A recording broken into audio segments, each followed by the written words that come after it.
Hello বন্ধুরা, welcome to my new blog. সবাই ভালো আছেন তো? আশা করি ভালো আছেন। আজকে ওয়েদারটা খুব সুন্দর। আজকে আমি অনেক সকাল সকালে উঠে গেছি, উঠে স্নান টান সেরে নিয়েছি, দিয়ে পুজো করার জন্য ফুল তুলছি।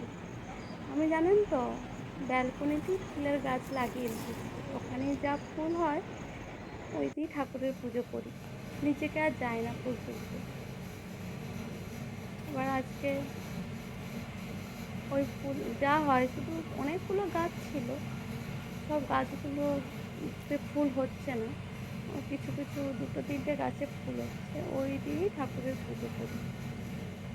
এখন আমি পুজো করছি, মেয়ে এখন ঘুমাচ্ছে, একটু পরেই মেয়ে উঠে যাবে, সেই জন্য খুব তাড়াতাড়ি করে পুজোটা সেরে নিচ্ছি।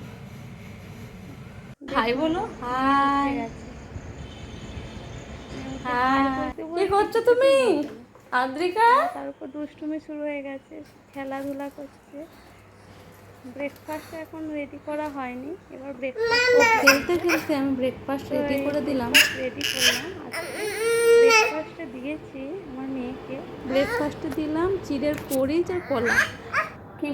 কি বলুন তো, সকালে ওই চিড়ের পরিচটা আর কলা যদি দিই, ওটা খুব হেল্পফুল বাচ্চাদের। কলাটা এমনি প্রচুর এনার্জি থাকে কলাতে, আয়রন গেন করতে সাহায্য করে। তাছাড়া চিড়ের মধ্যেও প্রচুর আয়রন আছে, সেই জন্য চিড়ের পরিচ আর কলা একসাথে দিই। চিড়ের পরিচটা আমি বানাই, প্রথমে চিড়েটা কিছুক্ষণ ভিজিয়ে রাখি, তারপরে ওটাকে সেদ্ধ করি। সেদ্ধ করার পর দুধ দিই, দিয়ে কিছু একটু গুড় অ্যাড করি, একটু মিষ্টি হয়। মিষ্টি হলে কী হয় বলুন তো, বাচ্চা খেতে ইচ্ছা প্রকাশ করে, খেতে চায়। মিষ্টি না হলে খেতে চায় না, আমার মেয়েটা একদমই খেতে চায় না।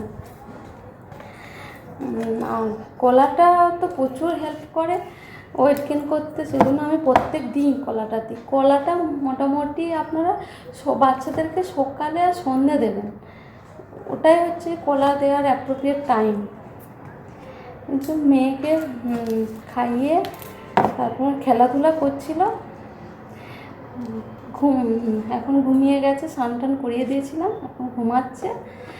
বই টই সব, বই তো পড়ে না, সব ছিঁড়ে একাকার করে দেয়, এই যে এলোমেলো করে রেখেছে, আমি সাজিয়ে রাখছি। এরপর রান্না টান্না করবো। আজকে বেশি কিছু রান্না করব না, আজকে জাস্ট মাছের ঝোল করব আর ভাত করব, তাড়াতাড়ি রান্না হয়ে যাবে, আমি আর মেয়ে খাবো তো। ওকে, আজকে এই পর্যন্ত, টাটা, বাই বাই, দেখা হচ্ছে পরের ভিডিওতে।